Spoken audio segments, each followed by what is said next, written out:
Can peace in Colombia be saved? Voters reject the deal to end half a century of war with FARC rebels. Government leaders are accused of being soft on war criminals. So what now? This is Inside Story.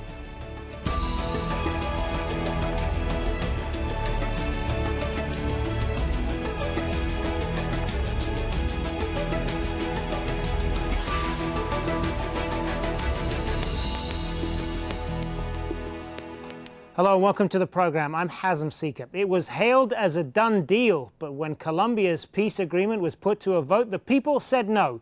They rejected the deal by less than 1%, calling it too forgiving.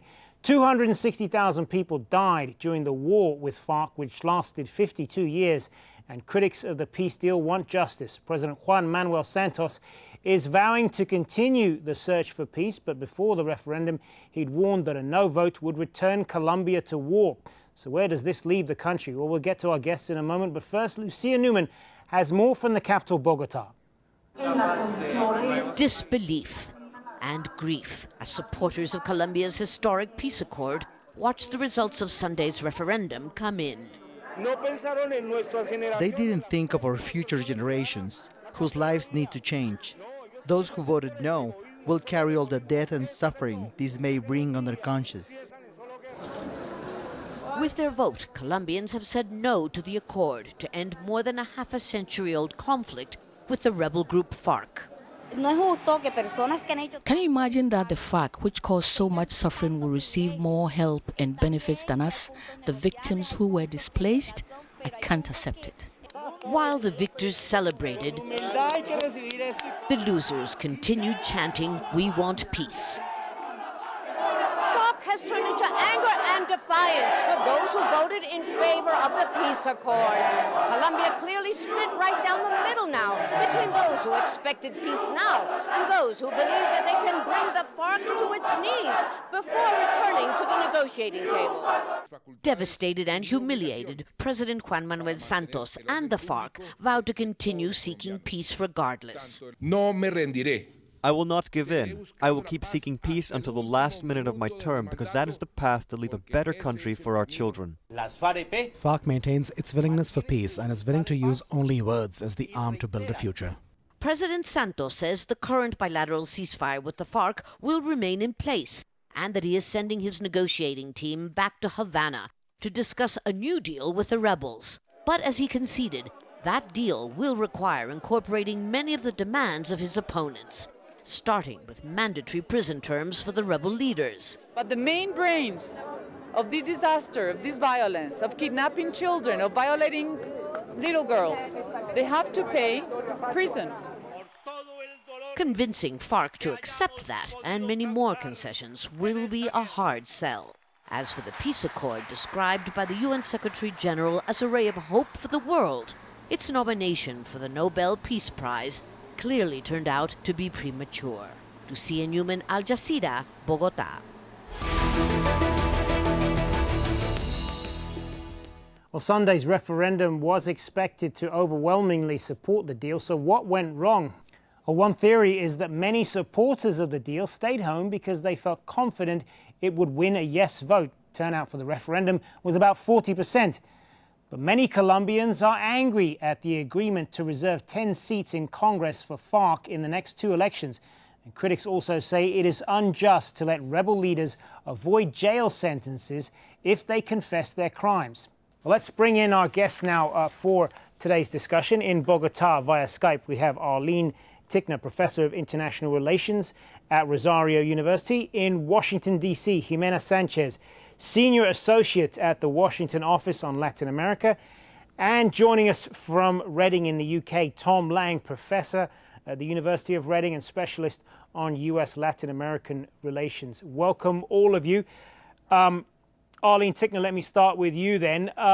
What do you think happened here? I mean, how did this is obviously, although it was a razor-thin margin, this was a vote result that took a lot of people by surprise. How did the government get this wrong? Well, I think the pollsters are the first responsible parties for getting it wrong. The polls had indicated that the yes vote might win with 20% margin. And as you've just stated, the triumph of the no was very slim, but even if the yes had won, the margin would have been quite low. And so I think there's several explanations. The first, as you said, a lot of the population decided not to vote because they thought that the yes was a done deal. We have tremendous storms. Hurricane Matthew has affected the Caribbean coast. And a lot of people didn't go out to vote because of the rain and because of the storms on the coast. I think a third reason has to do with misinformation. I think it would be a mistake to say that Colombians voted against the agreement because they don't agree with the contents of the agreement, because most Colombians, quite frankly, don't know what the agreement is about. And of course, the government is to blame, perhaps, for not having socialized effectively what the peace agreement means. And finally, I think the government underestimated, as did the FARC, tremendous resentment that exists towards the guerrillas and actually towards the Santos government. And there just wasn't enough time to actually work on this and try to turn the situation around. And the opposition did quite a good job of tapping into this antipathy and to certain fears concerning what peace means in Colombia today.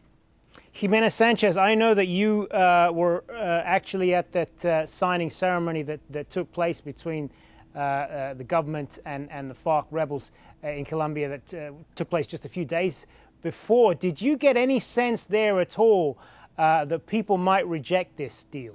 Actually, I completely did not. And if you look at who voted for yes, it's mostly all of the periphery of Colombia, as well as Cundinamarca, the two of the major cities. And it's mainly the victims, the very people who've been affected the most by the conflict, who were willing to reconcile and were willing to basically bring something different for the new generations in Colombia. Those that voted no were mostly the political establishment or folks that like the status quo because they're gaining a lot from that status quo. The uncertainty helps them with their economic situation. And they also have severe resentments towards the FARC, and there's been a lot of misinformation perpetrated by those who want to sabotage the peace.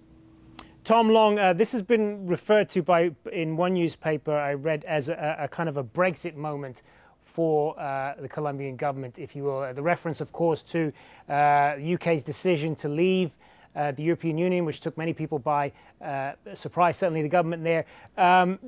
Did they misjudge the public mood? I mean, what do you think happened here? Well, I think the similarity with Brexit ends really with the surprise of the pollsters, and even in Brexit, the pollsters were less surprised, I think, than has been portrayed afterwards. Otherwise, this is quite a different situation from what we saw in Brexit. Certainly, the low turnout is for me a big part of this story. I think the Santos government was counting on a surge of enthusiasm for the yes vote, and what we've seen in many respects is a strong no vote in areas of strength for the former President Uribe. If you look at the electoral maps that voted for Uribe's candidate, there's a lot of similarity with the no vote in yesterday's referendum. Arlene Tickner, I mean, we touched on this in the introduction there, the problem that many opponents of this deal had with it was the part that would have allowed the rebel leaders, the FARC leaders, to avoid jail time if they had confessed to their crimes, such as the killings, the kidnappings, and the attacks and so on. And that was something that many Colombians found very hard to swallow. Do you think that's what made the difference? I honestly don't think that made the difference. It's true that many people are bothered by the idea that the FARC will not go to jail. The agreement also contemplates members of the military not going to jail, which perhaps wasn't even discussed as part of this whole process. I honestly think that the reason at the bottom is this tremendous hatred and resentment towards the FARC. And these fears that Gimena has mentioned in terms of what peace means in Colombia. So it's not just a matter of the FARC not going to jail, it's a matter of seeing them participate in politics, something that many people, quite frankly, would just not accept right now. And it's an issue of not having done the legwork required to repair tremendous divisions and polarization within Colombian society towards the war. And I think that until that's done, creating a lasting peace where everyone in Colombian society might feel comfortable is going to be something that's going to take more time.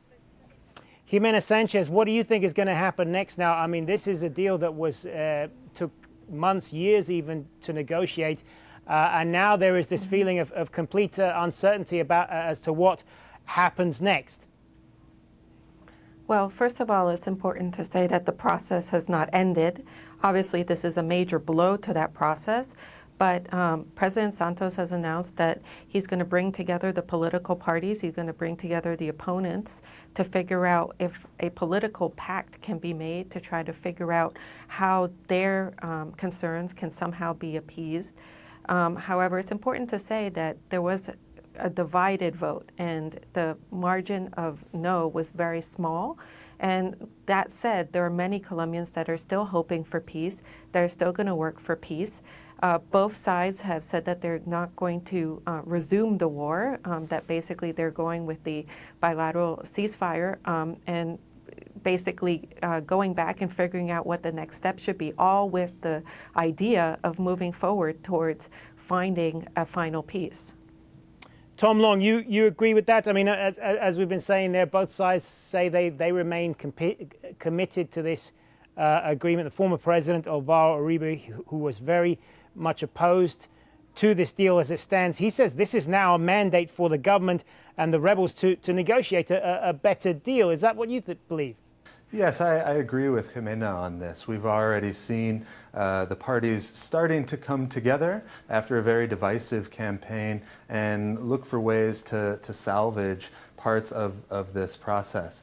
I think if you look at such a small margin as this vote had, if you look at the role even of someone like former President Pastrana, who supported peace while he was president, tried to negotiate peace with the FARC while he was president, but sided with Uribe as an opponent. Even being able to bring someone like Pastrana on board might be enough to move the vote when it's so close. But I think Santos is going to have to make some concessions to Uribe.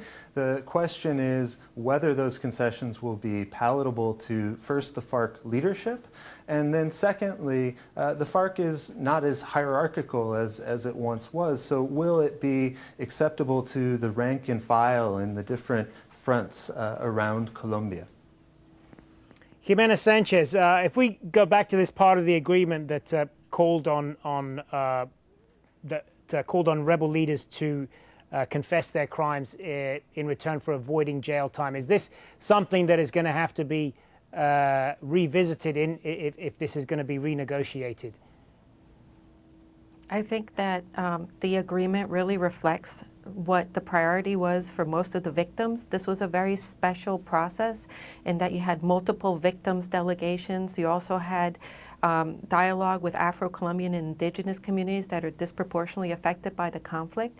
And all of them said that they wanted truth first, finding out what happened to their family members, why things were the way they did, before they wanted long, extensive jail times.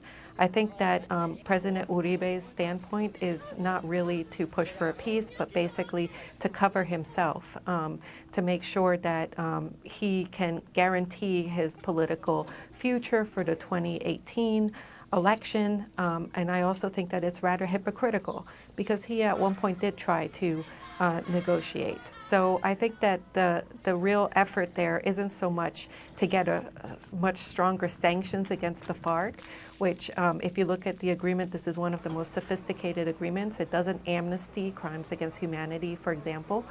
And, you know, it's really to sabotage the process in order to gain political traction, playing on people's fears. Well, let's put some of that then to Arlene Tickner. What do you think this means then for President Santos politically? Well, this has also been obviously a plebiscite on Santos, and he has lost resoundingly. Santos' popularity levels, as we know, have been quite low throughout his 2 presidencies. I would say in part due to the peace process, which has been tremendously unpopular, but also in part due to his lack of communication skills towards the Colombian population. And so there's a whole question of how he plans on governing following today, which I think is quite unclear to everyone right now. Today there is going to be a meeting held with all sectors of the Colombian polity to figure out what to do next. But I think Santos, as well as the opposition, face tremendous challenges in terms of how to avoid letting this whole effort of 4 years go to waste.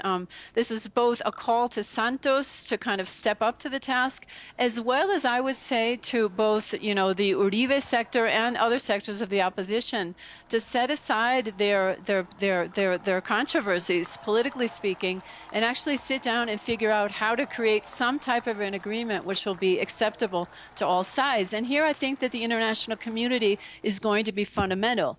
There's not one international actor who has opposed this process. And in addition to the UN, the United States and other countries are accompanying Colombia right now. I think support for the process and support for avoiding having it derail is going to be crucial in these moments in which no one really knows what's going to happen next. Tom Long, what do you think this is going to do for President Santos?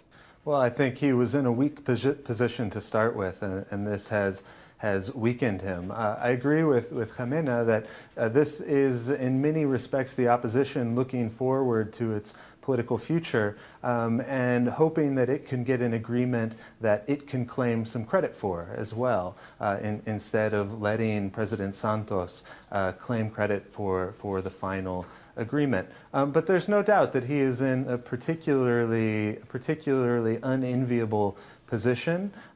He is between the FARC, which believed that it had a strong agreement in which it had made significant concessions, between victims groups, which, as Gimena mentioned, got much of what they wanted in this agreement, were participants in much of the process.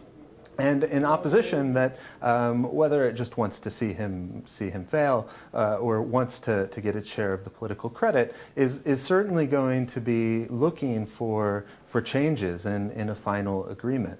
Gimena Sanchez, was it a mistake to put this to a popular vote? Because the argument goes that referendums are kind of a crude populist tool, really. We elect leaders to make these decisions for us, and if we don't like them, then we can just vote them out at the next election. Do you think politically it was a mistake to even take this to a popular vote? I think it was politically risky, but I also think that it was done with the best intentions in order to try to bring in the democratic voice with regards to the agreement. And well, we've heard the voice now, and I think that now what comes forward is figuring out how to make that work, how to make this agreement work for those sectors that are opposed to it. But I don't think it was a mistake. I think that President Santos has been very pragmatic and taken many risks, and I think that he's doing it in order to improve democracy in the country. Arlene Tickner, what does this do for FARC then? I mean, does it put more pressure on them to kind of make concessions? And is there the potential as well for divisions within the group? I think this puts tremendous pressure on the FARC leadership in terms of recognizing its tremendous unpopularity amongst, wide sectors of Colombian population. I think that they need to start figuring out how to start working on their image and asking for forgiveness in a more exhaustive and systematic way, which has just begun, weeks before this vote. I think there are risks of further, divisions within the FARC's fold, simply because I don't think think that they actually know what's going to happen next either. Now, it's interesting to note that from the very beginning and up until the plebiscite, they have insisted on a national constituent assembly. And this is actually one of the ways out of this predicament that also the opposition has called for. I think this is going to have to be discussed today in the meeting between all of the political parties. But the FARC in this context is in a really difficult predicament because they're in Havana waiting to see what happens. Their troops are, waiting to see if they're going to demobilize or not. And I think it's very unclear today what's going to happen. Let's put some of that then to Tom Long. I mean, this idea of the National Constituent Assembly, is this something that they can work towards in a lasting peace? Well, I think that's probably going to be a major part of the discussion. As Arlene mentioned, this is something that the FARC has favored, and so it's something that they would be willing to accept, one would think. With the opposition, it's again, I think, going to be in part about what can they claim some political credit for. It would be hard to have a second referendum very quickly, even with some alterations to the deal. And so I think that is a way to perhaps broaden the national conversation, to combat some of the misinformation about the deal that was propagated in the very short campaign between the signing of the deal and the vote. Gimena Sanchez, just taking this forward then, in terms of what's likely to happen next. I mean, the point was made earlier about the kind of pressure that the international community can put on the two parties to get something done here. How do you see that developing? Well, just last week, 63 members of the U.S. Congress, in a bipartisan letter, expressed support for the peace process. Several months back, the Senate passed a resolution in favor of the peace process. I think this is a time for the international community to step up to the plate, especially the United States, the UN, and the EU, as well as the regional leaders who were present at the signing ceremony this week, to say, look, what can be done to resolve this rather quickly and move forward. I think a constitutional assembly idea is perhaps in theory a very good idea, but in practice a very complicated one, because you would need to pass legislation in the Congress for it to move forward. It could take several months for that.